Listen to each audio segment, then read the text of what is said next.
Tu es unique en ton genre. Tout ce que tu fais, Seigneur, est incomparable. Sur la terre, dans le ciel, tu es unique. Ta splendeur, ton éclat et ta bonté est sans pareil. Ce matin, Seigneur, nous avons tous des raisons de te louer. Pour le miracle que tu accomplis, la vie, pour la santé que tu nous donnes pour te célébrer. Quels sont les mots, Seigneur, que nous pouvons trouver pour définir ta grandeur? Simplement ma reconnaissance. Simplement ma reconnaissance. Merci pour ce ministère. Merci pour l'amour. Merci pour ton empreinte, Seigneur, qui est sans égal. Merci pour l'unité. Merci pour le triomphe et les victoires. Maintenant, Seigneur, nous voulons écouter ta parole. Parle-nous ce matin. Que nous soyons attentifs. Que nous puissions être réceptifs et transformés au travers de ta parole. Il est écrit, Seigneur, qu'elle est vie. Elle est source de tout espoir. Ta parole restaure. Ta parole reconforte.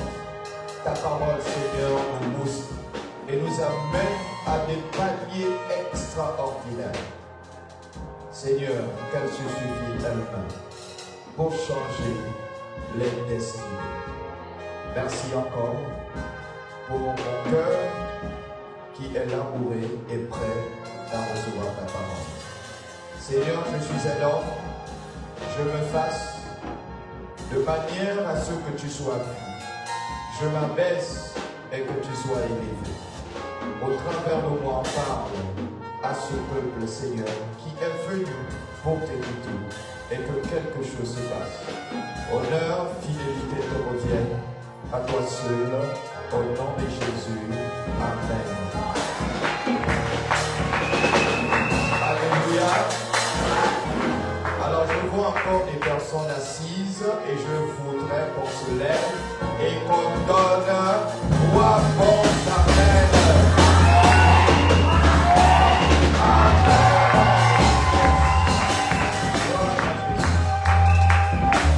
Alléluia. On peut s'asseoir, comme on dit, sur la tête de nos ennemis. Alors je reviens. Je vais un peu me déplacer, je vais déranger un peu les caméramens. Women, je vais dire.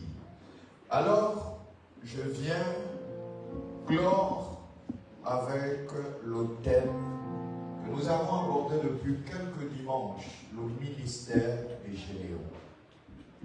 Alors, lorsque nous avons parlé du ministère des Gédéons, nous avons parlé de 3 choses importantes. La première partie, il était question de la vocation, donc de l'appel au ministère.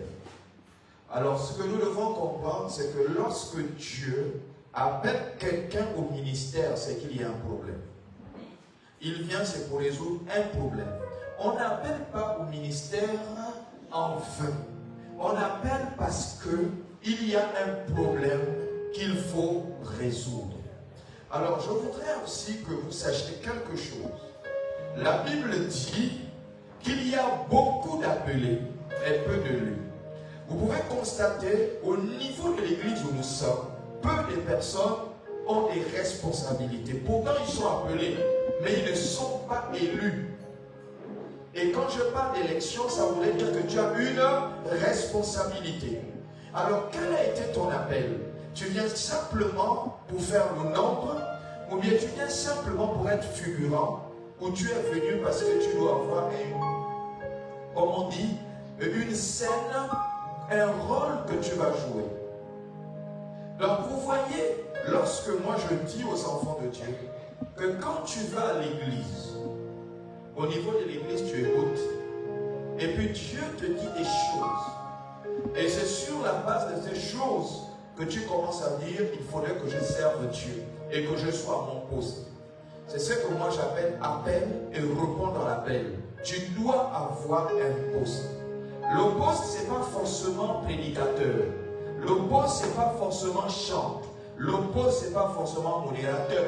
Mais tu peux être au nettoyage. Et là, tu te rends utile.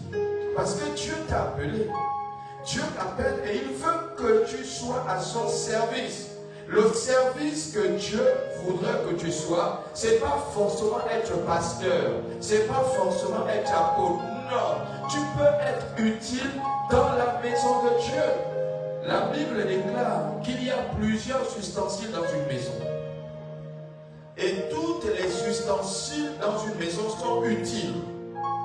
Il y a des ustensiles pour les rois, il y a des ustensiles pour les ministres, il y a des ustensiles pour les directeurs, mais il y a également des ustensiles pour les personnes lambda. Autant que vous êtes dans vos différentes maisons, vous avez des sièges où vous savez que si un général arrive chez vous, un docteur, un ministre, vous n'allez pas lui faire asseoir à un endroit où tu fais asseoir les invités lambda. Il aura une place spéciale. Donc voyez que quand on dit appel et que la personne répond, on lui donne automatiquement une responsabilité. C'est pourquoi, lorsque nous avons commencé avec le ministère de Gédéon, il fallait déjà comprendre le but de son appel. C'était ça le vrai problème. Si aujourd'hui, il y a des gens qui vont voir des prêtres, qui vont voir des prêtresses, qui vont voir des marabouts, qui vont voir des gangas, qui vont voir des prophètes, qui vont voir des bishops, c'est suite à un problème. On déclare que ça c'est maladie incurable. On déclare que ça c'est cancer, il n'y a plus rien à faire, même le médecin a échoué. Alors qu'est-ce qu'on fait? On se retourne maintenant vers les prêtres, les prêtresses, les humoristes, et on se retrouve vers les bishops, les tribishops, et également vers les prophètes. Pour dire, je suis atteint d'une maladie, un cancer, je suis en phase terminale. Alors je viens te voir pour que tu trouves une solution. Donc il faut d'abord qu'il y ait un problème. Il y a des gens qui sont venus à l'église et adorer Dieu parce qu'ils avaient un problème. Et il y a des gens qui ont été sincères avec Dieu quand Dieu les a restaurés. Ils ont dit, j'ai vu la main de Dieu, je reste. Et c'est sur cette base que Gédéon a été appelé au ministère. Parce qu'il y avait un problème dans sa région. Son peuple avait un problème. Et sur cette base, à cause des plaintes, il fallait que Dieu suscite un serviteur, un homme, pour conduire le peuple à la victoire. Et c'est sur cette base que Gédéon a été appelé. Ça, nous avons longuement expliqué le ministère, l'appel, la vocation de Gédéon. Mais cependant, au-delà de l'appel, nous avons vu la deuxième partie, qui était son ministère. Parce que lorsque tu es appelé, et lorsque tu es élu, tu as maintenant un ministère que tu vas accomplir. Mais cependant, pour que tu connaisses ce ministère ou le découvres, il faudrait interroger Dieu. Vous savez, lorsque Dieu m'a appelé à être son serviteur, au départ, je ne maîtrisais pas quel était le ministère dans lequel je devrais évoluer. Pourquoi? Parce que j'avais en fait le ministère apostolique que je transportais. Mais moi, ne maîtrisant pas encore le ministère apostolique, alors j'étais quelqu'un qui évangélisait beaucoup. Et j'étais formateur dans le cadre de l'évangélisation explosive. Parce que l'évangélisation explosive, c'est cette évangélisation qui va de porte en porte et de maison en maison. Donc c'est sur ce contexte que j'étais outillé, j'avais cette force, cette capacité, parce que j'avais une grande onction de puissance qui m'accompagnait. Donc lorsque vous arrivez dans une maison pour annoncer l'évangile, pour dire que Jésus t'aime, il faudrait qu'il y ait une preuve tangible que Jésus aime la personne. Au-delà du fait que tu sois devant la personne et dire à la personne Jésus t'aime, crois en lui, tu seras sauvé toi et ainsi que toute ta famille. Mais il y avait des prodiges et des miracles qui m'accompagnaient. C'est vrai que je ne travaillais pas. J'étais pauvre, comme on dit à l'époque. Je ne travaillais pas, je souffrais aussi. Énormément. Parce que je marchais longtemps quand il faut aller évangéliser. J'avais du mal à prendre le taxi parce que je n'en avais pas. Donc quand j'ai décidé d'évangéliser, si je choisis une zone comme au vélo, il faudrait que j'arrive à l'eau vélo, je vais marcher pour évangéliser. Et puis en marchant, il faudrait que la maison dans laquelle je rentre, un miracle s'accomplisse. Et c'est sur cette base que les gens étaient obligés d'accepter le Seigneur. Parce qu'ils croyaient au miracle. Femme, que veux-tu que Dieu te fasse? Ah, je cherche du travail. Travail, ok, tu veux travailler où? Elle dit tel endroit. J'ai dit, ok, tu as déposé les dossiers? Oui, j'ai dit, ok, chez qui? Parce que je demande avec précision. Chez qui? Tout de suite, je parle au gars qui prend son dossier, remet ça à la surface et introduit la femme. Tout de suite. Et quelque chose se passe. Alléluia. Parce que c'était avec précision. Mais je ne savais pas le ministère que j'incarnais. J'avais beaucoup de révélations, j'avais beaucoup de prophéties, et les gens pensaient que j'étais prophète. Donc il y a certains qui disaient que j'étais évangéliste, d'autres pensaient que j'étais prophète, parce que je prophétisais. Quand j'arrive, j'ai les yeux ouverts et je vois clair et je parle. Et c'est sur cette base que certains pensaient que j'étais prophète. Et plus je grandissais dans le ministère, Dieu était en train de me faire voir en réalité que je n'incarnais pas le ministère pastoral. Je n'incarnais pas non plus le ministère évangélique, non plus le ministère prophétique, non plus le doctoral, mais j'incarnais le ministère apostolique. Alléluia.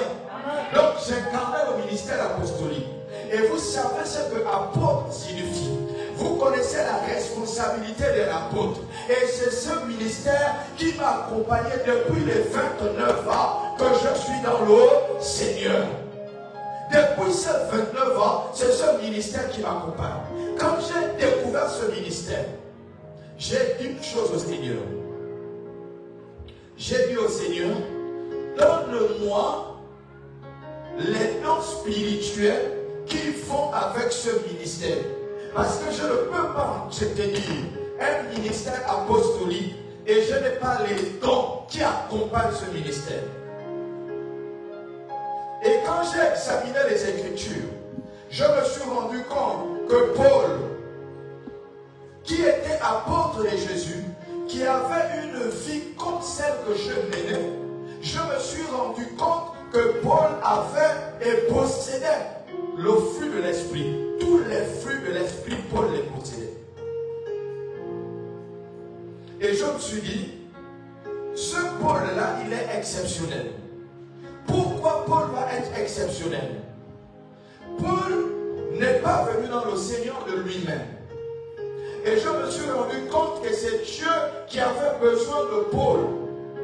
Et quand je regardais la vie de Paul, je me suis rendu compte qu'en réalité, ce n'est pas moi, en fait, qui me suis levé et allé vers le Seigneur, mais c'est le Seigneur qui est venu vers moi et qui m'a dit, maintenant lève-toi et sers-moi. Mon histoire, on ne va pas évangéliser. Et quand je regarde la vie de Paul, Paul n'a pas été évangélisé. Paul a été saisi par la puissance de Dieu. Une histoire s'est créée dans sa vie. Et c'est sur la base de cette histoire que Paul est rentré dans le ministère. Et c'est comme ça que moi je suis rentré dans le ministère apostolique. Et j'ai dit, Seigneur, accompagne-moi avec les dons. Et comme il a habillé Paul des dons, il m'a aussi habillé de ses dons. Et l'onction m'accompagnait. L'onction m'accompagnait. Et c'est sur cette base, quand j'ai examiné les Écritures en étudiant le ministère de Gédéon, je me suis rendu compte d'une chose, que Gédéon, le ministère qu'il a entretenu, était le ministère de la minorité. le ministère où il y avait peu de gens avec lui.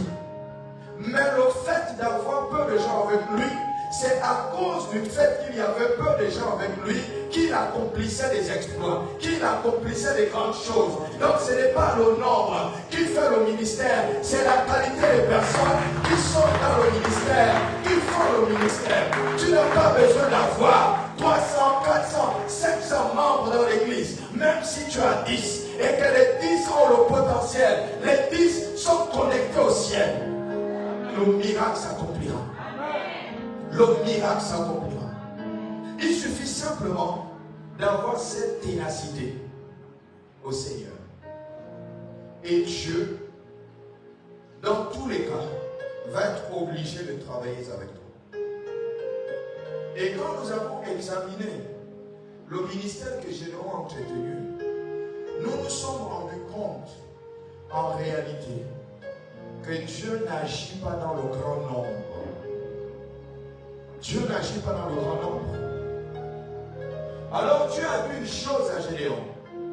En réalité, moi je ne suis pas dans le grand nombre. Parce que le nombre dont vous êtes là, s'il y a quelque chose qui arrive, on n'en tirera pas la gloire de Dieu. Le peuple dira, c'est nous-mêmes qui avons combattu. C'est nous-mêmes qui avons investi pour construire le bâtiment de 400 millions. Ou de 500 millions, ou peut-être d'1 milliard. Mais Dieu dit, il n'y a pas de problème.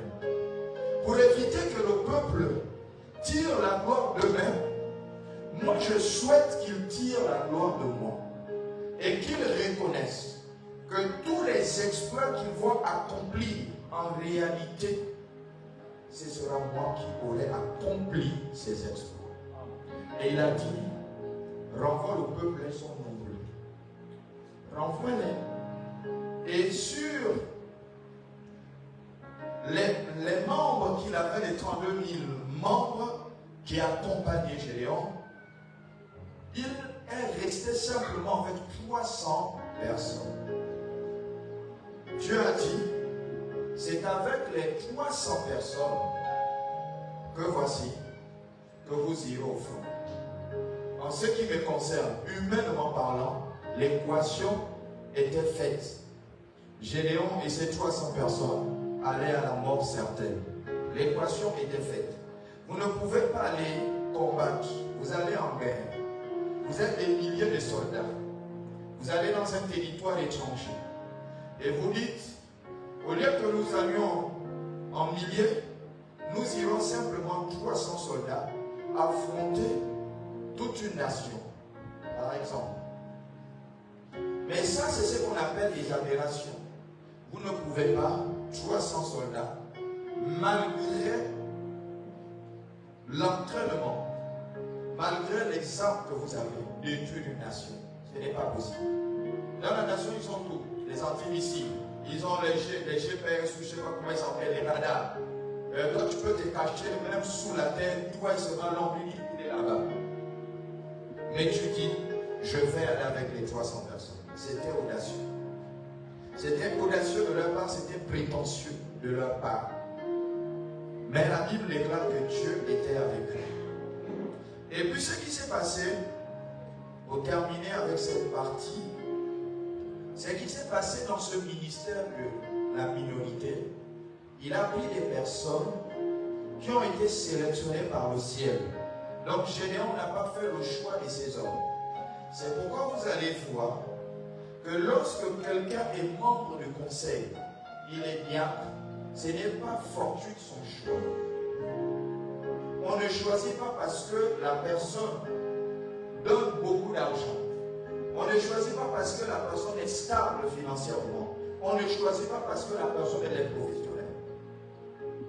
C'est cette fidélité, souvent que j'en parle à tous les enfants du Seigneur et à tous les membres du conseil.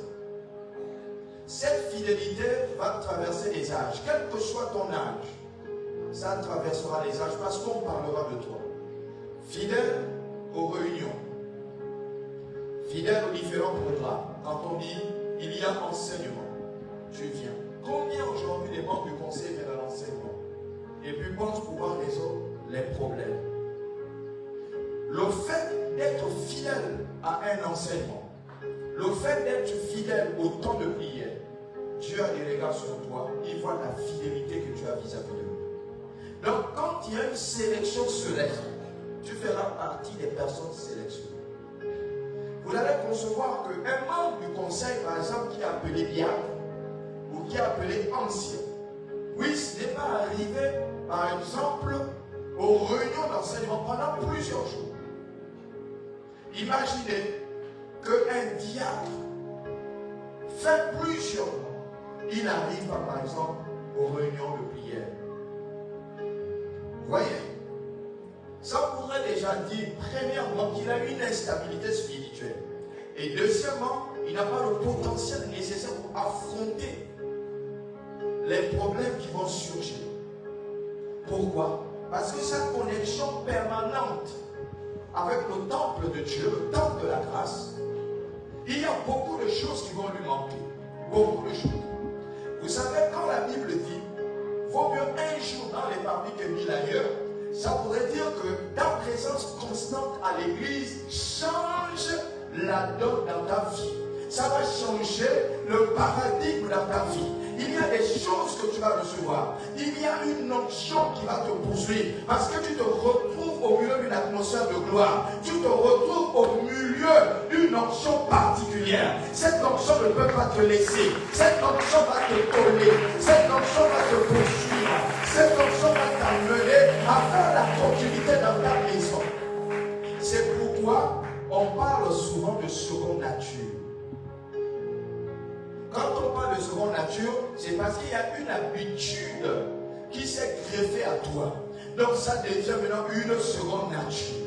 Si tu es un prédicateur que tu prêches tous les jours, vous allez voir que ton style de prédication va changer parce que tous les jours tu vas prêcher, tous les jours tu vas t'améliorer. Tu vas vouloir améliorer la version de ta prédication. C'est pourquoi un prédicateur, après avoir prêché, il repart et il écoute sa prêche.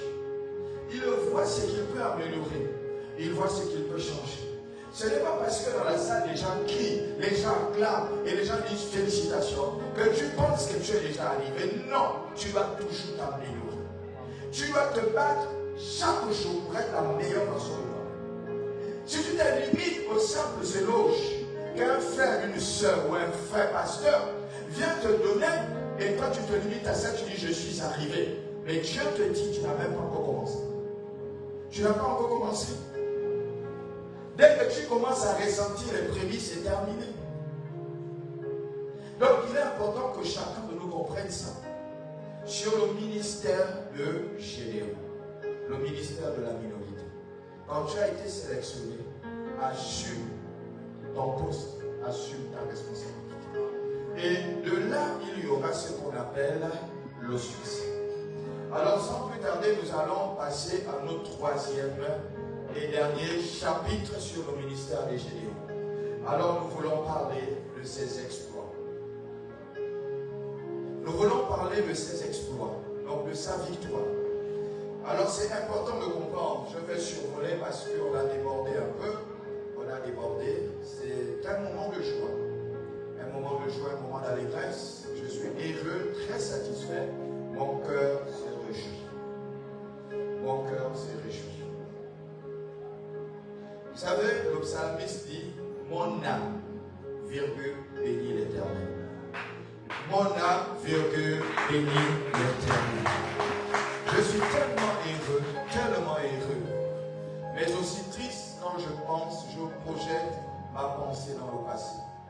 On a eu aujourd'hui, si on totalise les bacheliers, on est à plus d'une vingtaine de bacheliers, depuis 2019 jusqu'à aujourd'hui. Quand je projette, je dis, aujourd'hui ça fait 6 ans. Nos premiers bacheliers de 2019 devaient être des ingénieurs. Nos premiers bacheliers en 2019. Laissez-moi parler de ça avant d'aborder le thème. Alors pourquoi je dis que je pleure? Parce que dès que nos bacheliers ont le bac, ils partent définitivement du ministère. Et malheureusement, ils se perdent. Parce qu'il n'y a plus de continuité spirituelle. qui peut être sur eux. Bien qu'ils ont le bac, sauf celui qui est allé au Maroc, bien que ceux qui restent au Gabon sortent, ils se déconnectent du ministère. Et donc l'onction et la grâce n'est plus avec eux. Et beaucoup aujourd'hui se cherchent après le nombre d'années qu'ils ont eu au bac. Aujourd'hui, on parlerait des ingénieurs depuis 2019. On parlerait des ingénieurs. Malheureusement, nous n'avons pas la suite de ceux qui ont eu le bac en 2024, 2025, 2023, je vais dire, et 2024. Ceux qui sont avec nous sont en train d'avancer à petit pas. Parce que cette grâce les accompagne. On continue à prier pour eux. Parce qu'il faudrait que ce soit des cadres du Seigneur. Et nous avons eu une vision il y a 6 ans en arrière. Une vision, comme vous voyez, la plupart de ces jeunes, on a pensé qu'en encadrant ces jeunes, deviendront les cadres du ministère. Deviendront les cadres du Seigneur, les ingénieurs du Seigneur. Malheureusement, la plupart se perdent. On ne les reconnaît plus. On ne les reconnaît plus. Donc je voudrais juste dire à ceux qui, en 2025, ont eu le baccalauréat, leur dire que ne vous déconnectez pas du Seigneur, afin que cette grâce, cette faveur continue avec vous. Ceux qui ont eu le BPC, que cette grâce et cette faveur continuent avec vous. Ne vous déconnectez pas de la grâce qui règne et qui coule au Seigneur. Ne vous déconnectez pas, quel que soit ce que vous pouvez dire. Ce ministère ne vient pas d'un homme. Je suis peut-être un homme, mais ça ne vient pas d'un homme. Ça a été attesté par des personnes qui ne prient pas ici et qui ne sont jamais venus ici. Ils ne sont jamais venus ici. Ça a été attesté par eux. Les gens ont vu, les gens m'ont arrêté. Ils m'ont parlé de ce ministère. Donc seulement les nouvelles. Parce que ce ministère ne vient pas d'un homme. Ça vient du Seigneur. La plupart de nos enfants que nous voyons, nous disons c'est le relais. Mais quand ils partent, ils s'éloignent du Seigneur. Donc je vous encourage à rester connectés.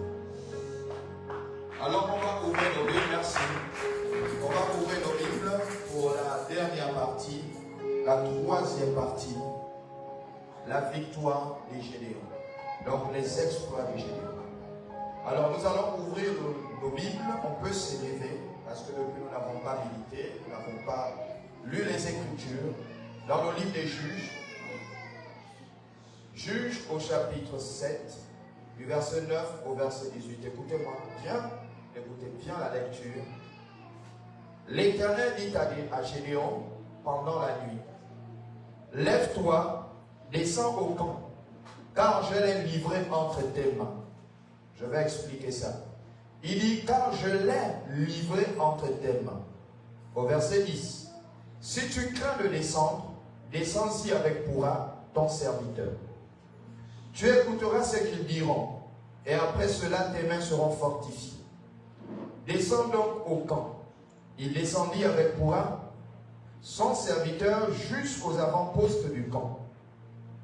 Madian, Amalek et tous les fils de l'Orient étaient répandus dans la vallée, comme une multitude de sauterelles, et leurs chevaux étaient innombrables, comme le sable qui est sur le bord de la mer.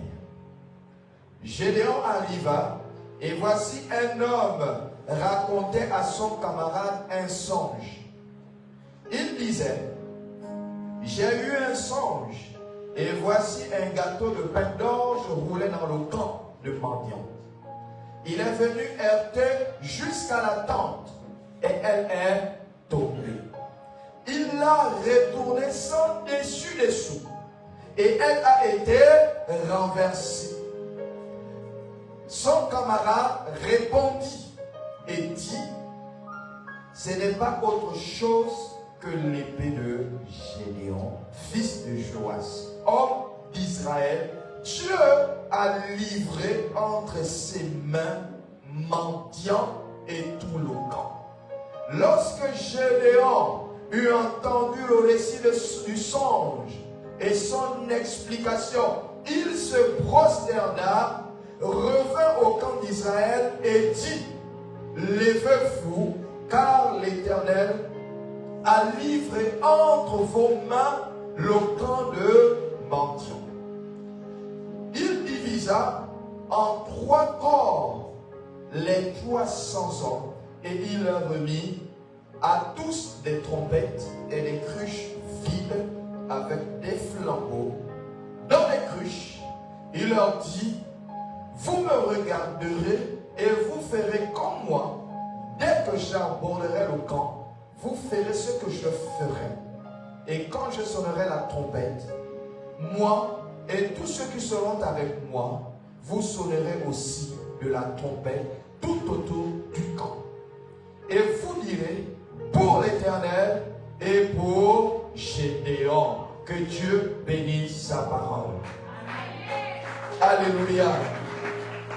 Alors là, il y a beaucoup de mystères. Je ne sais pas si j'aurai le temps de vous parler de tous ces mystères qui sont inclus dans cette parole. Il y a 2 choses importantes qui ont touché mon esprit lorsque j'ai médité ce texte. J'ai lu ce texte, je l'ai relu. Ça fait 10 ans que j'ai écrit ce message. Et j'ai prêché ce message 10 ans après. Donc, quand Dieu me parle à nouveau de ce ministère, de la minorité, je me rends compte que Dieu est sans fin. Et qu'il n'y a rien de nouveau sous le soleil. Ce qui a été hier se fera aujourd'hui. Dieu savait qu'en 7 ans, on devrait arriver à la situation du découragement. On devrait arriver à la situation où on ne saura plus sur qui compter. Et Dieu dit, je n'ai pas besoin de compter sur un grand homme. J'ai besoin d'un leader. J'ai besoin de quelqu'un équipé et des gens qui sont à sa suite, qui sont capables d'accomplir des exploits. Et c'est comme ça qu'il choisit Gédéon. Et il choisit 300 personnes avec Gédéon. Aujourd'hui, il a choisi 7 personnes pour le séminaire. Et il dit 7 personnes signifient les 7 jours de la semaine et qui représentent le chiffre de la perfection. Il dit avec les 7 personnes, ça fait la perfection, vous allez accomplir des exploits dans le séminaire. Vous allez multiplier le séminaire. Vous allez étendre le séminaire jusqu'aux extrémités de la terre. C'est ce qu'il a dit. Ça voudrait dire que tu fais partie de cette personne. Le jour où tu quittes ici, tu vas au Ghana, le séminaire ouvre au Ghana. Moi, j'ai vu des gens incapables d'ouvrir le séminaire même à Libreville. Vous savez, la plupart des non-bacheliers, il y a 5-6 ans en arrière, je leur avais dit, allez ouvrir le séminaire. Allez ouvrir le séminaire. C'est là où on voit un jeune capable, on voit un jeune talentueux. Ce n'est pas simplement venir s'exhiber, mais c'est de montrer que Dieu est capable d'ouvrir une cellule. Une cellule de prière au nom du Seigneur. Quand j'arrive, je consacre la cellule de prière. Et c'est là où le ministère commence. C'est comme ça qu'on fait.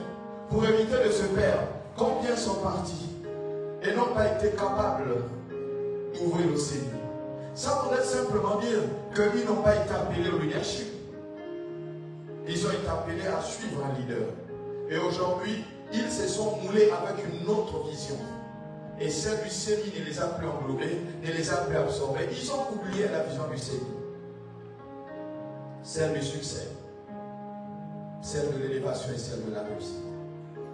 Alors dans ce texte, je vais lire et je vais vous montrer un peu quelques mystères. Alors, dans ce passage biblique, le premier mystère qui va se révéler, c'est d'abord sur la vie de Gédéon. C'est le premier mystère. Parce que là, maintenant, il connaît le ministère qu'il entretient. Mais lui, il s'est dit, avec 300 personnes, comment est-ce que ça va se passer? Comment est-ce qu'il pourra vaincre un peuple aussi nombreux qui n'est pas dénombrable? On dit, les chameaux étaient comme le sable de la mer. Donc, on ne peut pas les compter. Mais regardez ce que Dieu dit. Dieu dit ceci. Regardez.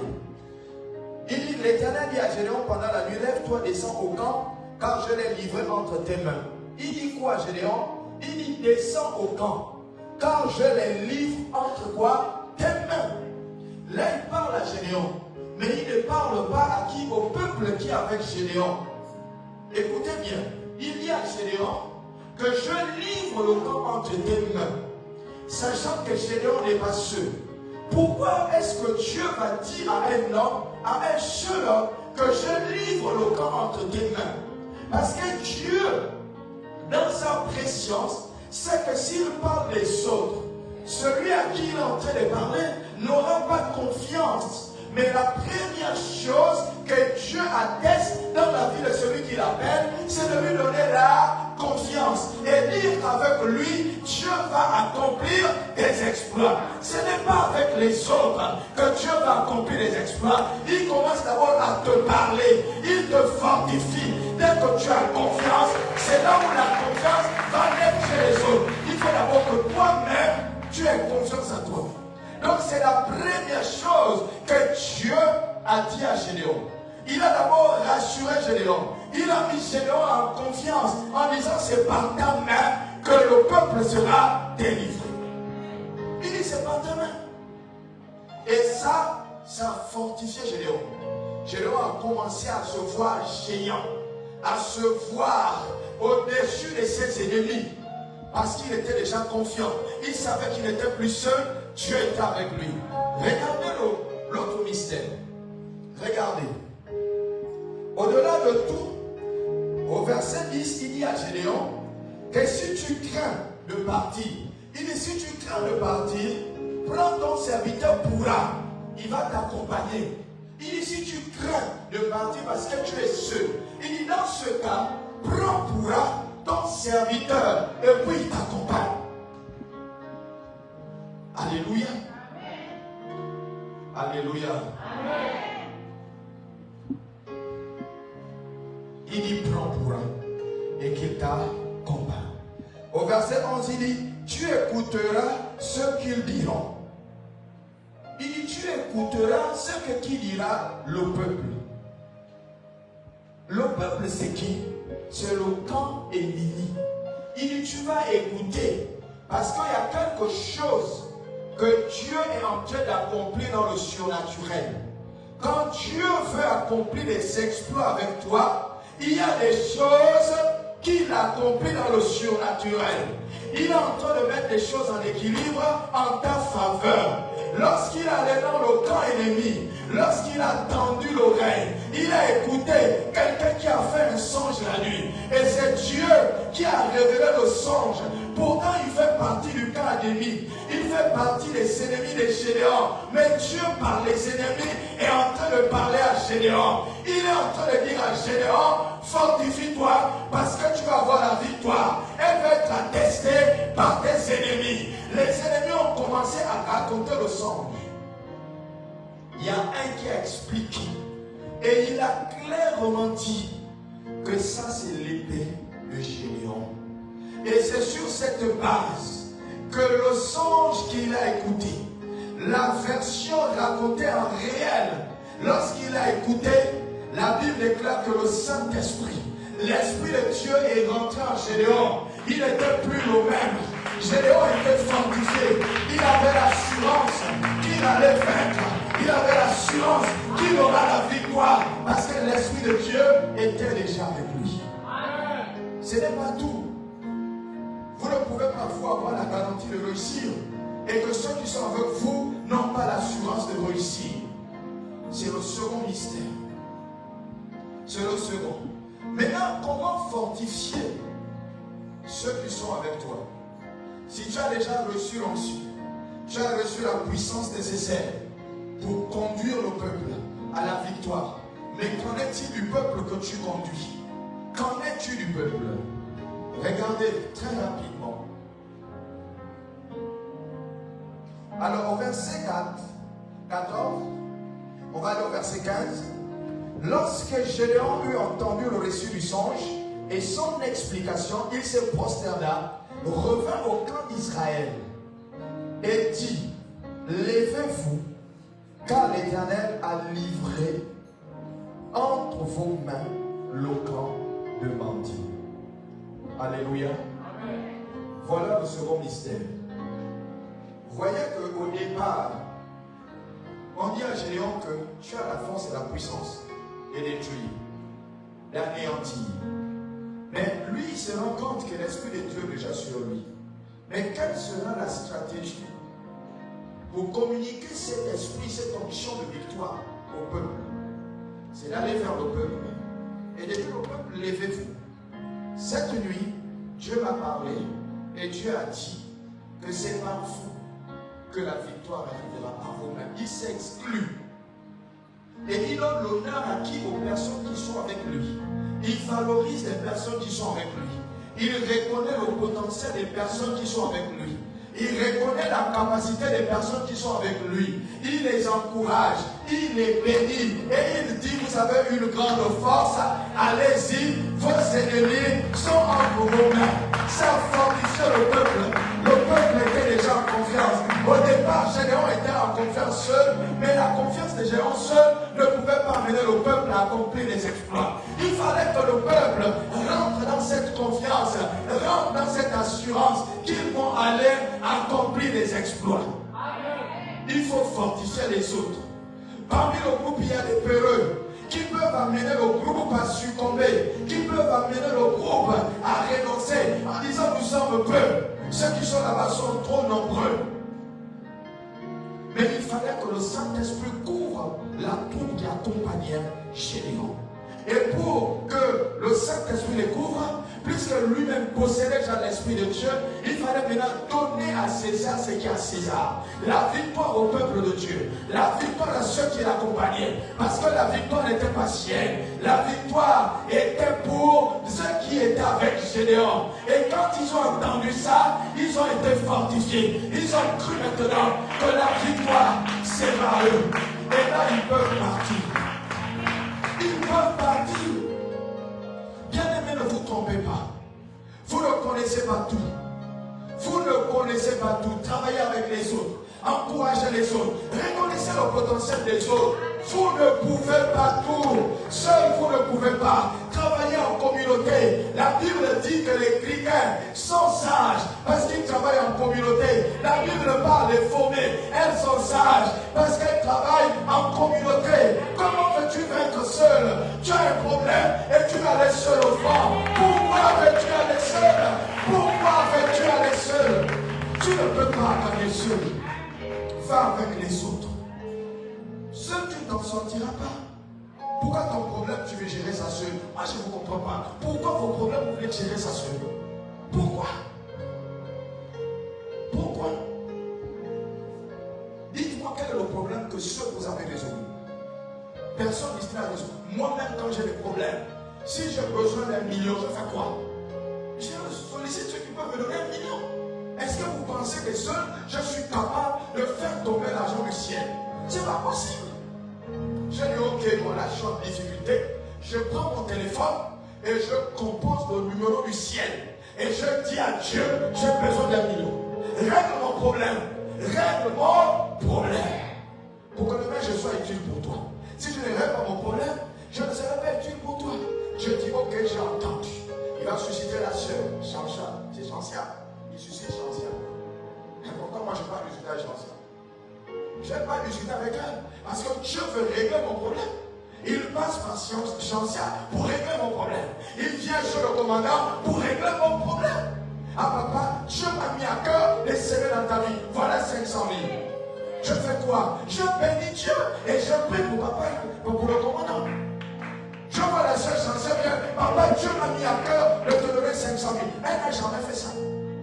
Pourquoi? Parce que tu as dit à Dieu, règle mon problème. Dieu dit, ok, je vais régler ton problème parce que je sais que tu es utile pour moi. Tu es utile pour moi. Donc je vais susciter des gens. Il peut même te dire, appelle telle personne. Donc tu vas dire, ah Dieu, lui là, même si quand je l'appelle, il a beaucoup d'argent, il dit toujours, il n'a rien. Parce qu'il ne veut pas me donner. Dieu te dit, appelle. Quand tu dis non, appelle, tu dis non. Jusqu'au moment où tu dis, ok Dieu, je vais appeler. Et c'est comme ça que tu appelles la personne, tu dis, ok, mais j'avais même à cœur de te donner 1 million. Or, toi, tu as dit, j'ai besoin de 300 000. Il dit, j'avais à cœur de te donner 1 million. Voyez-vous? Pourquoi on pense que seul on peut? Tu as un individu, tu vas voir, maman, j'ai telle situation, est-ce que tu peux m'aider dans la prière? On m'a dit, ok, on va prier. Il dit, ah papa, j'ai quelque chose là-bas, est-ce que je ne peux pas, ça ne peut pas déjà t'aider? J'ai dit, ok ma fille, ça va m'aider. Pourtant, je n'ai rien demandé, mais je l'ai simplement dit que j'ai un problème.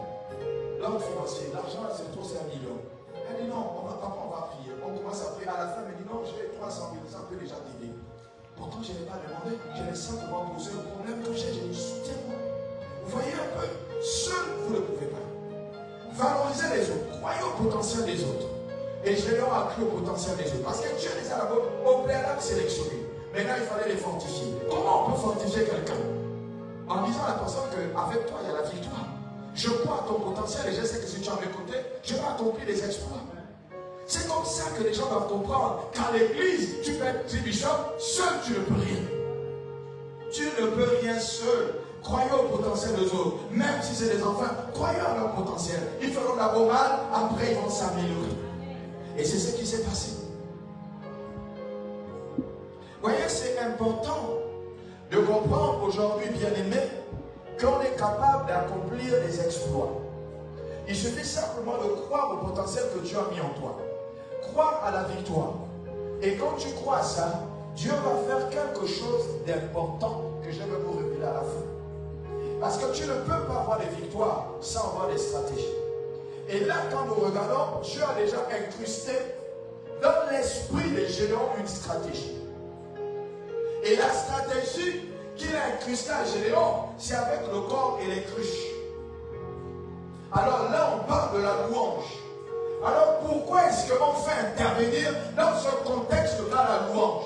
Pourquoi on fait intervenir la cruche et les grelottes? Pourquoi on les fait intervenir? Pourquoi on fait intervenir les instruments à cordes? Pourquoi on fait intervenir les instruments sonores? Là, ça devient révélateur. 300 personnes vont aller combattre des milliers de personnes. Et là, Dieu dit, je mets une stratégie en place. Vous avez les cruches, vous avez les grelottes, vous avez les instruments à cordes. Quelque chose va se passer. Quelque chose va se passer. Quelque chose va se passer. Quelque chose va se passer. Quelque chose va se passer.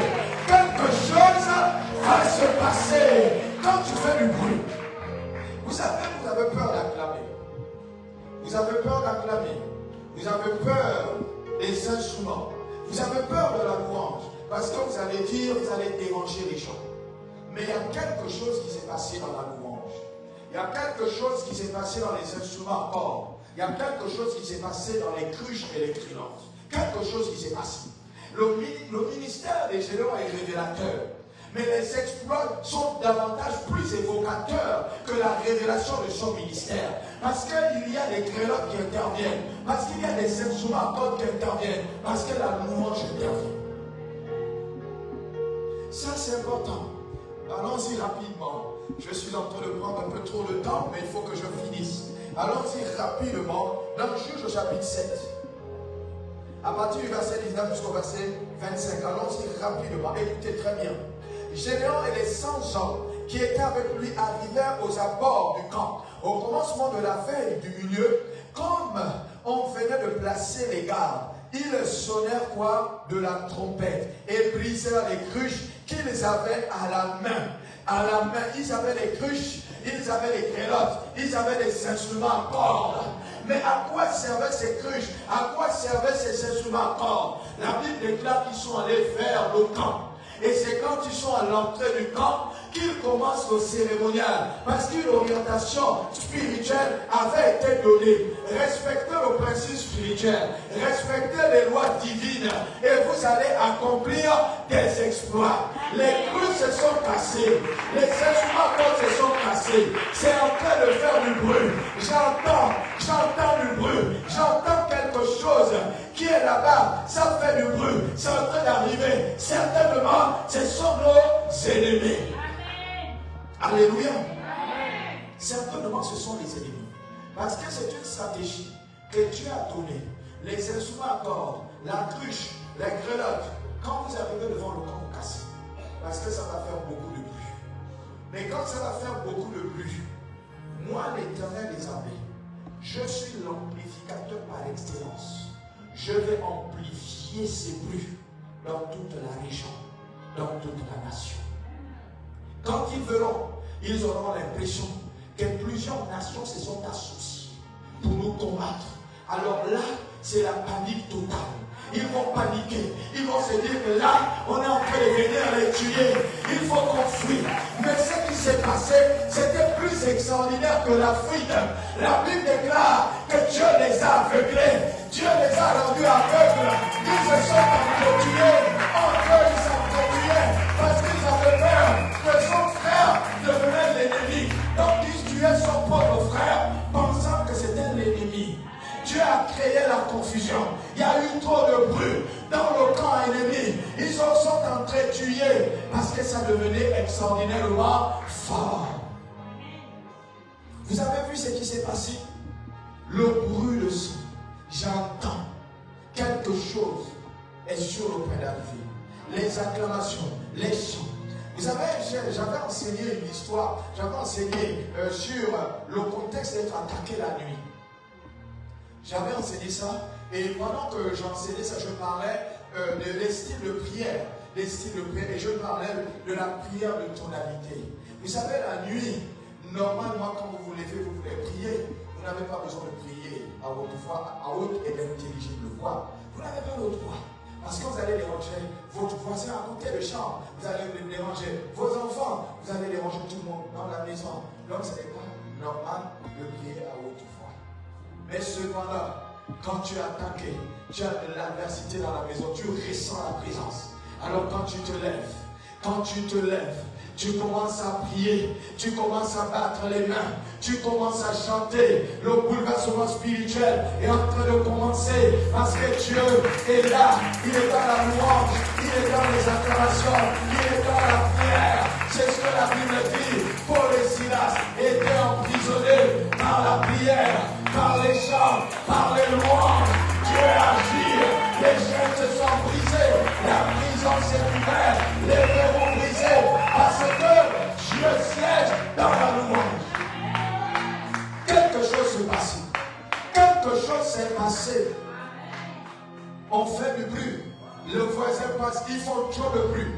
L'autre passe, ils font du bruit. C'est parce qu'il y a une agitation spirituelle. Le monde des ténèbres, ça chauffe. Dieu est en mouvement. Les ennemis sont en branle. Les ennemis sont en débandade. Ça chauffe dans leur camp. Dieu est en train d'agir. Le Dieu puissant est en train d'agir. Vous allez voir, il y a quelque chose qu'on va faire. Avant que je ne parte, il y a quelque chose qu'on va faire. Vous savez, j'aime quand on me dit qu'il y a une maison hantée. J'aime ça. J'ai dit, il faut me vendre ça. Il y a longtemps, je vous ai expliqué un peu ce qui s'était passé avec mon père spirituel. Il allait louer une maison hantée, un studio hanté. Mais les gens savent que personne n'est dur dans la maison. Ils connaissent le problème. Mais lui, il rentre, les gens le regardent seulement comme ça. Mais il y a quoi? Il n'avait pas encore affronté la nuit. Il y a quoi? Les gens là me dévisagent. Mais personne n'est pas reçu. Mais il ne savait pas qui était le monsieur qui prenait la maison. Il ne savait pas. Lui, il prend la maison, il nettoie, il est seul. Et c'est comme ça que la première nuit. C'était sa première nuit. Toute première nuit. Il dort. Il entend des bruits au salon. Mais il y a quoi? J'ai vu la maison trop bien. Et c'est comme ça qu'il se lève. Le sachant parce que c'est le studio. Il trouve au salon, il y a le cercueil. Oh! Le cercueil est sorti la nuit. Mais vous ne pouvez pas rester dans une maison comme ça. Il a seulement rigolé. Il a seulement fait. Et les gens me connaissent. Écoutez, je vais vous raconter cette histoire. Mon père spirituel, ce béninois ne blaguait pas d'elle. Il ne blaguait pas. Alors il est arrivé. Il a dit, vous ne savez pas à qui vous avez affaire. Mon père dit ça. Vous ne savez pas à qui vous avez affaire. Il s'est mis au salon, face au cercueil. Combat. Il prie. Il prie. Pendant qu'il est en train de prier, mais la chaleur est tellement intense, il acclame, il chante. Mais les gens autour savent de quoi il est question. Que là-bas il est en train de prier, certainement c'est un combat qu'il est en train de mener parce qu'il se lève à minuit. Quand quelqu'un se lève pour prier à minuit, c'est qu'il y a un problème. On ne prie jamais à minuit, on dort. Il est en train de prier, de combattre. Le cercueil est rentré sous terre et jusqu'aujourd'hui, ce n'est plus jamais ressorti. Alléluia. Ce n'est plus jamais ressorti. Dieu te bénisse. Le cercueil n'est plus jamais ressorti. Le matin, il sort, il se tire. Les gens tous sont dehors pour regarder le type qui sort s'il est vivant. Il sort, il regarde, il dit, oh, mais il y a quoi? Les gens viennent lui poser la question. Monsieur, qu'est-ce qui se passe? Toi, la nuit, tu devrais sortir, mais tu as dormi jusqu'au matin. Parce qu'après, il est reparti dormir. Il avait une grande onction, cet homme, qui l'accompagnait. Une très grande onction. Et c'est comme ça qu'il a dit aux gens, qu'est-ce qui se passe? Les gens m'ont dit que monsieur, la maison là, les gens là, la nuit là, n'arrivent pas quand les gens rentrent. Ils n'arrivent pas au matin, ils sortent. La même nuit, ils déménagent. Il dit, ah bon? Il est raconté. C'est comme ça qu'ils ont commencé à raconter. Il dit, mais vous m'avez vu le matin. Pourquoi est-ce que vous ne m'avez pas dit? Le propriétaire de la maison là, on a peur de lui, on a peur de lui. Le propriétaire, on ne veut pas des problèmes. Parce que si on commence à raconter, il n'y aura pas de locataires. Et à partir du jour où il a commencé à louer la maison, les locataires ont succédé. La maison était désenvoûtée. Une maison hantée où les gens ne faisaient pas une nuit. La même nuit des ménages. Il dit au propriétaire, reste avec ta maison, garde l'argent où on part. Parce que ce qu'on a vu là, on n'a jamais vu ça ailleurs. Et il y a beaucoup de gens qui vivent ça. Il dort, il entend quelqu'un dans les maris, qui est au salon, ma femme? Qui est au salon? Moi je ne sais pas. Mais c'est quoi là-bas? Il arrive, il trouve les mamies sont renversées. Attends, il y a d'autres même, il dort, le matin il se retrouve à terre. Oh, ma femme, comment on fait pour se retrouver à terre? On vous dit, il faut sortir de la maison. C'est une maison hantée.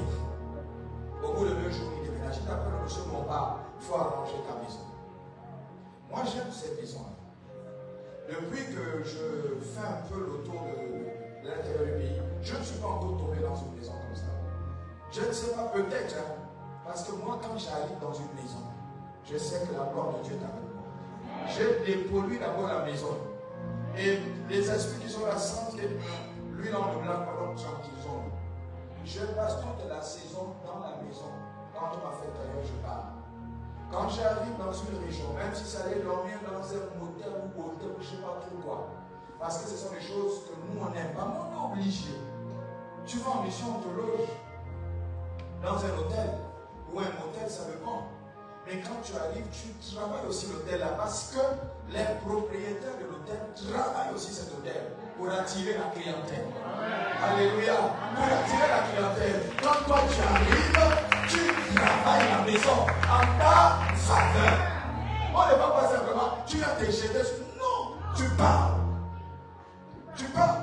Tu prends les règnes de cette chambre. Il y a des histoires, hein. C'est parce que les gens ne peuvent pas vous raconter des histoires. Ils ont dormi dans les maisons. Ce qu'ils vivaient, c'est compliqué. C'est compliqué. Il y a des gens qui ont dormi dans les maisons hantées. C'est compliqué, on va finir. C'est dommage, on va finir, je vais survoler. C'est dommage. C'est dommage que le temps nous manque. Alors, on va finir juste au passage. Le verset 20.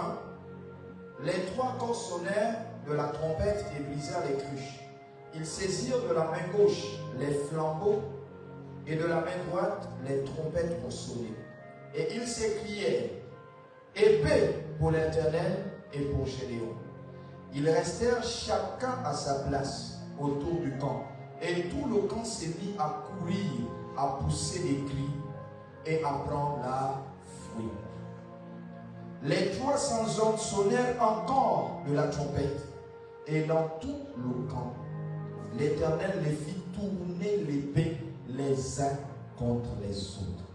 Le camp s'enfuit jusqu'à Beth-Shita, vers Tséséra, jusqu'au bord d'Abel-Méola, près de Tabat.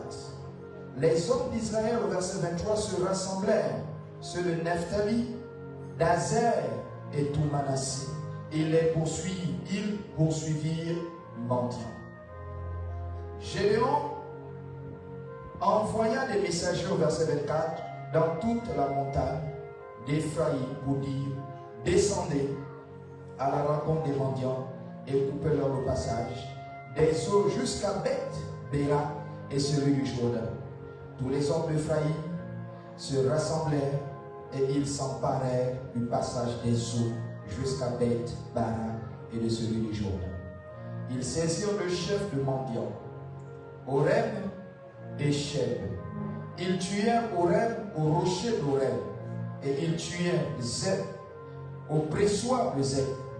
Ils poursuivirent Madian et ils apportèrent les têtes d'Orem et de Zeb à Gédéon de l'autre côté du Jourdain. Alléluia. Voilà un exploit qui a été accompli. Accompli par un seul homme, Gédéon. Il n'est pas l'offrant, il était le leader. Il était celui qui a indiqué la victoire. Il était celui par qui la victoire devrait arriver. Et quand vous regardez l'histoire, il y a eu 300 ans. Alors, ce que j'étais en train de vous dire, c'est que 300 signifie l'accomplissement. C'est-à-dire que c'est le chiffre de l'accomplissement 3. Quand on vous dit 35, vous voyez 35, ça fait 12. Quand on vous dit 12, ça voudrait dire que ça fait 3. Et quand on dit 3, il faut savoir que c'est le temps de l'accomplissement. Il y a quelque chose que Dieu va accomplir dans ta vie sur le chiffre 3, l'accomplissement. Et quand on rentre dans cet accomplissement, il y a une stratégie qui est mise en place. C'est pourquoi je disais que le mystère qui va être révélé ce matin, c'est celui de la stratégie. Dieu travaille avec des stratégies. Si tu veux accomplir des exploits dans tes projets, tu veux accomplir des exploits avec ton salaire, il faut la stratégie. On a longtemps enseigné sur le business, sur les finances, sur la discipline. Mais Dieu dit, il faut la stratégie. Et dans la stratégie, Gédéon a scindé le peuple en 3 groupes de 100. En 3 groupes de 100. Or, vous savez que lorsqu'on parle de 1 ou qu'on parle de 100, on parle du commencement. On parle du commencement. Et quand on parle du commencement pour arriver à l'accomplissement, il dit un groupe de 100, un autre groupe de 100 et un autre groupe de 100. Il met une stratégie. Mais en mettant une stratégie, il crée ce qu'on appelle une pyramide. Et dans la pyramide des 100, le peuple se retrouve au milieu de la pyramide. Donc ils sont encerclés par la puissance de Dieu. Ils sont à la merci de Gédéon et de ses 300 équipiers. Et quand ils ont sonné du corps, ils étaient déjà encerclés. Et c'est ce qui s'est passé. Et c'est sur cette base qu'il y a eu la confusion, parce qu'ils étaient au milieu. Mais quelle est ta stratégie de prière? Comment fais-tu pour régler tes problèmes? Comment fais-tu lorsque tu es en difficulté pour régler tes problèmes? Est-ce que tu te tournes vers Dieu pour que Dieu te donne une stratégie? Comment arriver au succès? Comment réussir ton projet? Comment avoir le succès à l'école? Qu'est-ce que tu fais? Et ce matin, Dieu t'interpelle. Dieu te dit, lève-toi mon fils, mets en place une stratégie et accomplis ta victoire et ton exploit. Que Dieu te bénisse, que Dieu bénisse ta vie, que Dieu bénisse ton âme. On peut l'acclamer, on acclame le Seigneur.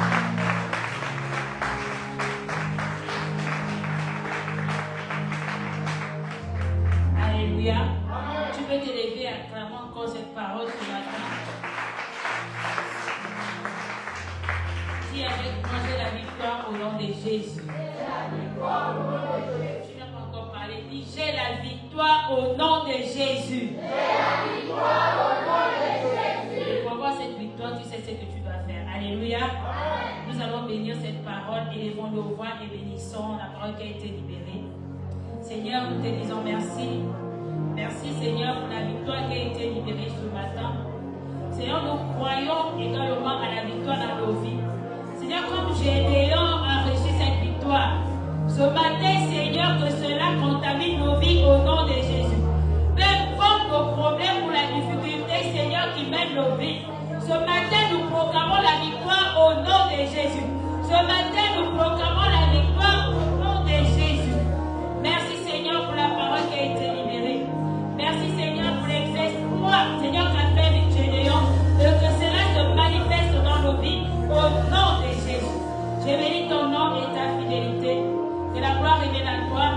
Au nom de Jésus, nous avons prié. Au nom de Jésus, nous avons prié. Nous allons passer au temps des offrandes. Tu peux te lever avec ton offrande, ta dîme à la main. Nous allons passer aux offrandes. Sur ce, Papa Justin va prier pour les dîmes et les offrandes.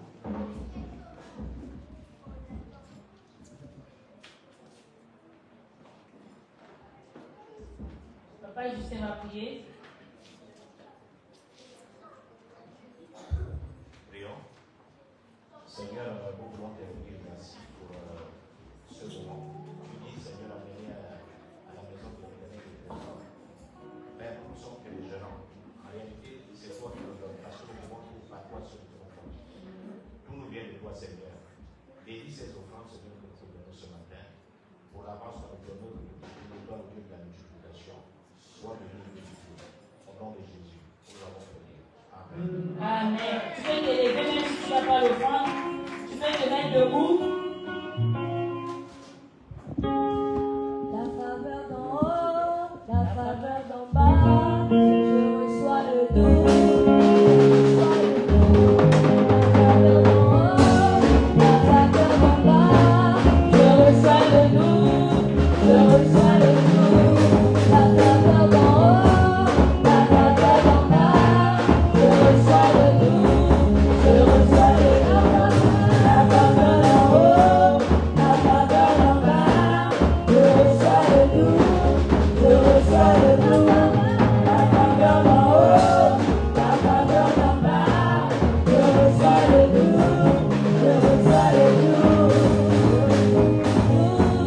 Double, double, double, double,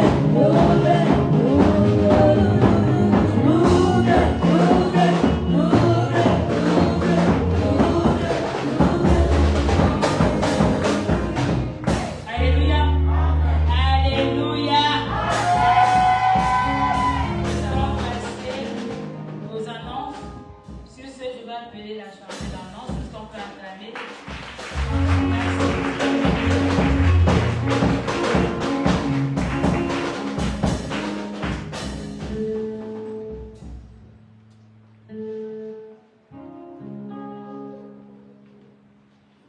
Alléluia. J'aimerais savoir s'il y a des nouvelles personnes qui me visitent pour la première fois. S'il y en a, faites-moi signe de la main et levez. Vous nous donnez votre nom de la personne qui vous a invité. Si vous êtes dans une église, faites-nous savoir. Bonjour. Moi, j'ai été invité ici par ma femme ici présente. Amen. Et aussi ma fille Naomi, voilà, qui m'a bien invité ici. Et je priais, je vais dire, dans une église de la place. Malheureusement, les circonstances du travail, du voyage et autres, ça fait un moment que je suis parti. Donc, je suis ici par l'invitation de ma femme.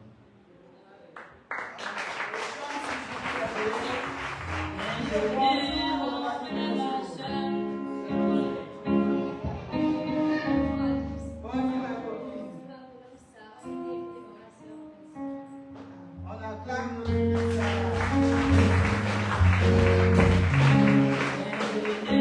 Mon frère, ma soeur, le Seigneur revient bientôt. Il descend au bas pour la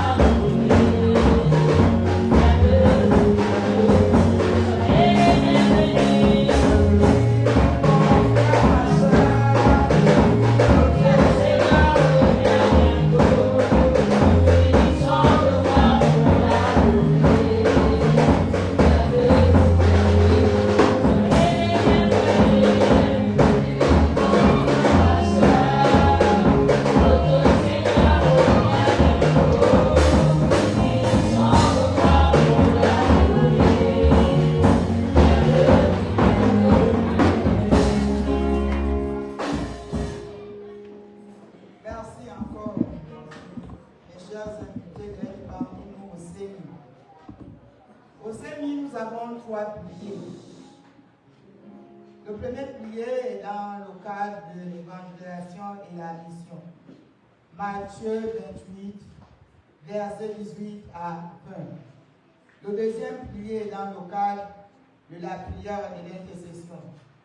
Matthieu 26, verset 41. Le troisième pilier est dans le cadre de l'amour. 1 Corinthiens 13 dit tout le chapitre. Le SEMI est une église qui transforme des gens ordinaires à des gens extraordinaires. Est-ce qu'on peut acclamer le SEMI?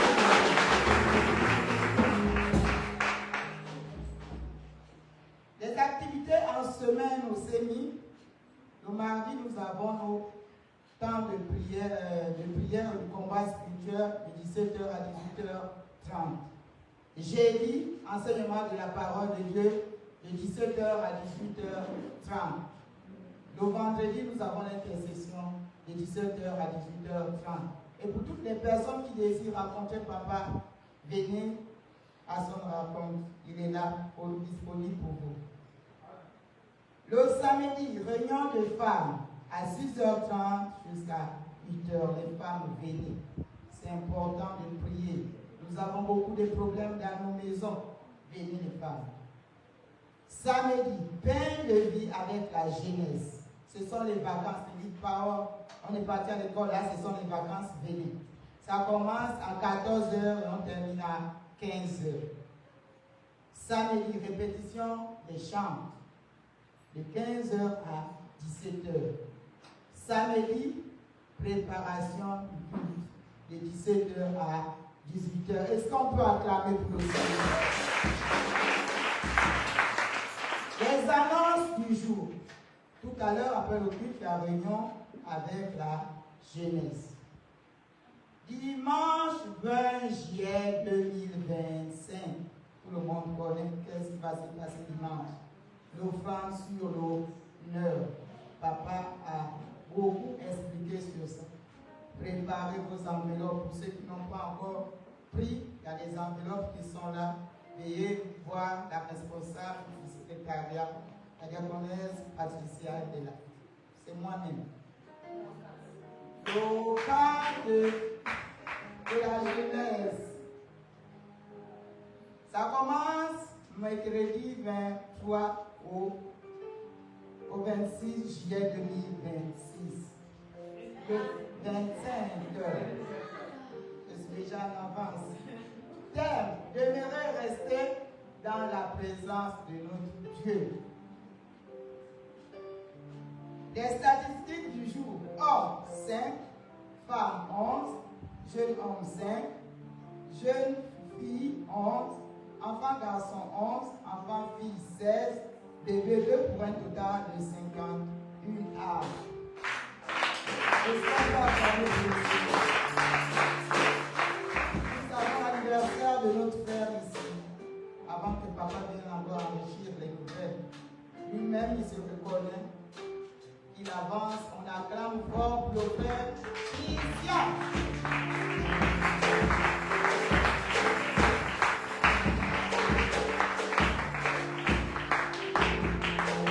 Joyeux anniversaire,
ans maintenant qu'il est ici, 2 ans et demi.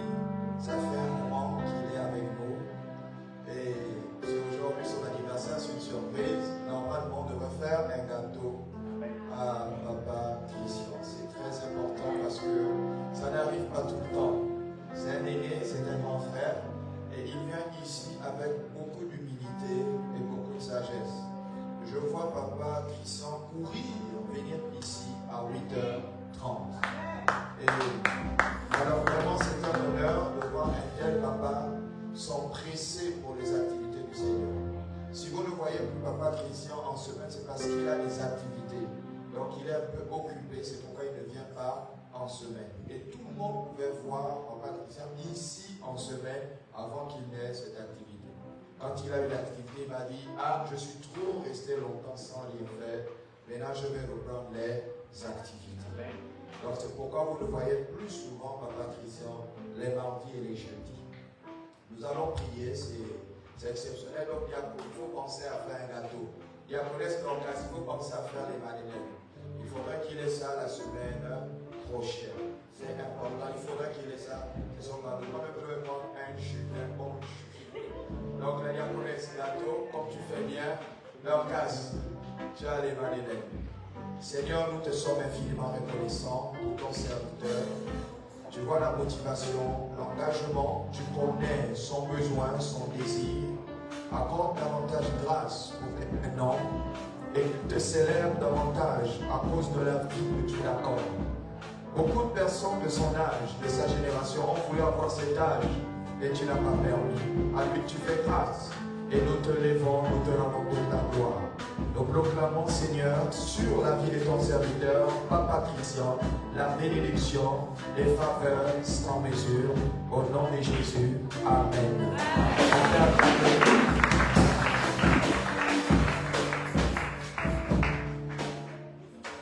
Alors, il y a des annonces. Il y a une annonce très très particulière faire. Mais à la fin, les membres du conseil, les responsables du jeûne, on a une séance de travail. Je n'ai pas vu Marie, je ne sais pas pourquoi elle n'est pas là, pourquoi elle s'est absentée, parce que je lui disais qu'il fallait qu'on travaille. La semaine prochaine, il faudrait qu'on ait tout bouclé, au plus tard le samedi, ou peut-être le dimanche. Il faudrait qu'on ait tout bouclé. On en parlera. Tous ceux qui sont campeurs, tous ceux qui ont les enfants, et que vos enfants sont des campeurs, j'ai besoin d'avoir la liste définitive. Si vous êtes arrivé en retard, amenez la liste au plus tard la semaine prochaine. Il faudrait que samedi, lors de la préparation du culte, que j'ai la liste définitive. Parce qu'il faudrait qu'on prenne des mesures. Vous savez, c'est une 4e édition. On est là, je l'ai même faite ici. Maintenant qu'on a une opportunité de faire ici, préparons-nous. Quand quelqu'un reste ici, il faudrait que nous, qui sommes les responsables et les pères, on les entoure de notre sollicitude. Il faudrait qu'ils sentent notre présence. Il faudrait qu'on prie avec eux. C'est-à-dire que ceux qui viennent au camp, la diaconesse, on va les amener au rythme des militaires. Lorsque moi quand j'ai perdu une de mes sœurs, nous étions à Gabousset. Et à côté, il y a une caserne. À 4 heures, ils dorment, il y a le goût du sommeil. Allez, levez-vous. On les lève à 4 heures. Je dis, ça c'est quelle vie ça? Donc, il ne faut pas être en caserne, non. Donc, on doit vous amener à ce rythme vraiment militaire. On dit qu'on est les soldats du Seigneur. Il faudrait qu'on ressente les soldats. Vous allez prier comme vous n'avez jamais prié. Donc, les campeurs, je parle uniquement des campeurs. Il faudrait que vous sortez de ce camp transformé. Je dis, vous n'allez pas partir gros. Vous n'allez pas partir. Oui, divine, tu vas perdre des kilos. On va vous engraisser, mais on va faire fondre aussi cette graisse par les rites de prière et le petit sommeil. Vous allez un peu dormir comme moi. 4 heures de sommeil, vous allez voir ce que ça représente. Comme ça, en pause, vous profitez à dormir. Mais le rythme là sera fort. Alors, il y a des polos qui sont mis à la disposition. il y a des chemises qui sont également mises à disposition, et je pense les t-shirts. Et il n'y a encore rien de concret. On est à une dizaine de jours de l'événement, du temps. Il faudrait qu'on fasse l'effort la semaine prochaine de pouvoir faire déjà la commande. J'ai déjà fait le message à certains pasteurs. S'ils ont les enfants qui doivent venir au camp, qu'on doit les connaître au plus tard ce dimanche prochain, au plus tard. Parce que j'ai besoin d'avoir une liste et j'ai besoin de prier pour ces enfants et de moi-même m'entretenir avec ces enfants. Parce qu'ils sont sur place. Je veux me lever à minuit. Je lève les enfants, je dis c'est la prière. Minuit, je me lève, je dis allez, c'est la prière. À mon heure de la dévotion, 4 heures, je lève, je dis levez-vous. C'est mon rythme. Et puis la diaconesse Joël prendra le relais. Ça, vous allez voir le rythme de la prière. Quand vous allez sortir ici, les jeunes de votre génération vont dire que vous avez été changés. Vous avez été transformés. Parce que le rythme que vous allez avoir est un rythme extraordinaire. Donc, s'il vous plaît, mobilisons-nous pour la réussite de ces camps. Une autre annonce aussi, la diaconesse Dorcas, j'ai demandé de répertorier, de faire le répertoire des enfants, parce que il faudrait qu'on boucle ça le mois de juillet. Le mois d'août, on n'en parlera plus. Dès que le mois d'août, parce que moi j'ai répertorié ce qu'ils m'ont donné les bulletins. Et si je n'ai rien jusqu'en août, rassurez-vous, le reste ils vont certainement pleurer. Mais je vais faire avec les 54 que j'ai. Les étudiants là, c'est pas la peine de me regarder. Vous êtes déjà des étudiants. Alors, le dimanche 3 août, nous allons faire le repas.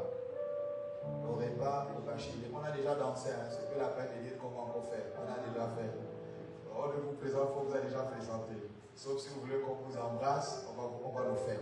Alors, nous avons un repas que nous organisons pour les bacheliers et les brevetés. Nous avons présenté ici un breveté et nous avons présenté aussi un bachelier.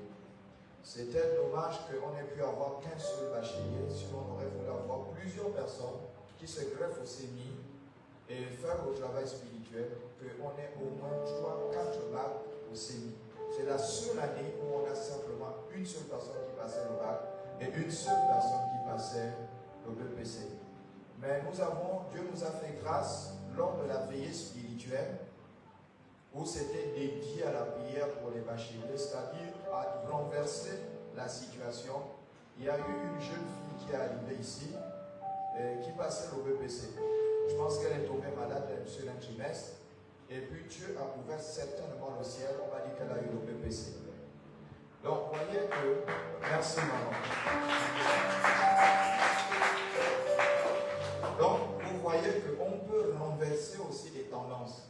Et c'est pourquoi je vous dis aux jeunes qui me regardent, je sais qu'il y en a qui sont là en 3e, c'est pas parce que ici on gagne le bac, mais ne nous amenez pas à être des sorciers. Nous, on ne fait pas la sorcellerie. Nous, on implore la grâce de Dieu. Vous êtes échoué toute l'année, vous amenez les 7, 8, et puis vous voulez qu'on vous donne le BPC. Ça aussi, c'est de l'injustice. Moi, j'appelle ça de l'injustice. À un moment donné aussi, on est obligé de vous tirer les oreilles parce qu'on veut voir des enfants de Dieu briller à l'école. On ne veut pas voir des échecs à l'école. Donc, quand tu as une réussite, quand tu gagnes le bac, ça vient attester tes compétences que tu avais durant l'année. Mais si tu n'as pas la moyenne toute l'année, tu as 7 ou 8. Le jour où tu as le bac, même tes collègues le connaissent que même elle, même celui-là. Non, ça c'est Dieu est injuste. Donc, évitons de faire parler même les muets pour dire que Dieu est injuste, que la personne avait les 6 et puis après elle a eu le bac. Donnons l'opportunité aux gens de dire cet enfant a Dieu avec lui et Dieu l'a accompagné jusqu'à la fin. Alléluia. Donc, travaillez-vous qui allez en classe d'examen. Nous avons Gloire, Ingrid qui va en classe d'examen, donc on a déjà un bachelier. Nous avons Divine qui va en 3e, c'est ça? Divine va en 4e. On a Princesse qui va en 3e. Princesse. Oh, donc on n'a pas de breveté ici là. Qui? Bon, lui, on est sûr, il a quand même 14 et 20 ans. Bon, lui, on est sûr qu'il va avoir son BPC d'office. Tu continues avec les 14. Si tu échoues, mon fils, le prix que tu auras le 27, là, non, je vais le récupérer. Parce que il est le seul à avoir le prix de l'excellence. On a un tableau qu'il aura. Tableau d'honneur, le prix d'excellence au CEMI. C'est le premier prix du CEMI parce qu'il a fait 14 de moyenne. 14. Alléluia. Alors il y a Esther qui est malade. C'est pourquoi vous voyez la diaconesse Viviane n'est pas là. Après le culte, je partirai. Ceux qui veulent venir avec moi viendront. Mais on ira à pied. Parce que c'est tout près, c'est le raccourci. Maintenant, si Papa Justin veut qu'on s'embarque dans la voiture, il va nous amener. Mais sinon, on va aller à pied. On va aller à pied, prier pour Esther. Alléluia. Alors, je n'ai pas oublié une annonce. Toutes les personnes qui voyagent, il y a aussi la mère de Cheux pour qui nous allons prier. C'est sa mère qui l'a sollicité, compris pour sa mère qui fera les fiançailles le mois prochain. Amen. Alors, je souhaiterais qu'on se lève. Elle ne prie pas ici, mais l'enfant prie. Et il souhaite toujours qu'on prie pour ses parents. Il avait un de ses petits frères qui était en Ria. Il est venu voir, il dit soutenez-moi dans la prière. C'était l'enfant, il connaissait ses règles de soutien. Et on a prié, Dieu a fait grâce. Et là, cette fois-ci, c'est sa mère qui passera un temps de fiançailles. Donc, il faudrait qu'on prie pour que les choses se passent bien. Même si elle-même ne vient pas à l'église, dire soutenez-moi. Ce n'est pas bien grave. Mais l'enfant est là, il fait la croix de transmission. Donc, c'est le réveil. Donc, on peut se lever, prier pour la mère des choses. Je ne sais pas comment elle s'appelle. Ceux qui connaissent le prénom vont citer le prénom. Mais moi, je ne connais pas, je dis la mère des choses. Élevons la voix et prions. Père, tu es sans pareil. Tu es sans égal. Et tu es l'auteur du mariage. Et c'est un projet, Seigneur, que nous voulons voir se concrétiser. Nous croyons que l'or et l'argent t'appartiennent. Nous croyons que c'est toi qui accordes les violons des différentes familles. Nous croyons que toute chose sera disposée en leur faveur. Nous te bénissons pour ces fiançailles qui aura lieu le mois de août. Nous te rendons grâce parce que tu rends tout favorable. À toi seul la gloire, la louange et la majesté. Au nom de Jésus. Amen. Alors, dimanche prochain, nous avons, restez debout parce qu'après on va prier. On aura un acte prophétique dimanche prochain au sujet de l'offrande sur l'honneur. Comme je l'avais dit, il y aura un acte prophétique. Je n'ai pas souvent l'habitude de le faire, mais il faut savoir prophétiser. Poser des actes sur des personnes qui sont capables de faire des sacrifices et honorer la grâce d'un père. Honorer la grâce de leur père spirituel, de leur mentor, de leur coach, de quelqu'un qui les encourage, qui est souvent là quand ils pleurent, qui est souvent là quand ils souffrent, qui est souvent là quand ils ont des problèmes. Donc, nous allons avoir cet acte prophétique dimanche prochain. Alors, je suggère que tout le monde soit là à partir de 8h30. Nous allons prier, il faudrait que le culte termine tôt parce qu'après, nous aurons certainement une séance de travail par rapport au camp. Donc, s'il vous plaît, soyons là. Les membres du conseil, ceux qui ont déjà l'argent de leur polo, donnez aux responsables de la jeunesse, comme elle n'est pas là, ou je ne sais pas à qui on remet ça, ou au pasteur, ou je ne sais pas à la diaconesse des filles, ou je ne sais pas si c'est à la diaconesse Joël qu'on remet, je ne sais pas. Mais trouvez vos 5 000, donnez déjà pour que les polos soient commandés. Alléluia. On élève nos mains en signe de réception. Éternel des armées, toi qui as créé l'univers entier, nous te célébrons et te rendons grâce, Seigneur, pour ce merveilleux culte, pour toutes ces paroles. Que le diable ne vienne pas enlever ce que nous avons entendu, mais que ces paroles nous accompagnent dans nos demeures et nous transforment. Nous bénissons ton nom pour la nouvelle semaine, nous voulons qu'elle soit glorieuse. Merci pour les bacheliers, merci pour les retraités. Nous te levons et te célébrons au nom de Jésus. Amen. La bachelière peut venir, on va finir. La bachelière, tu peux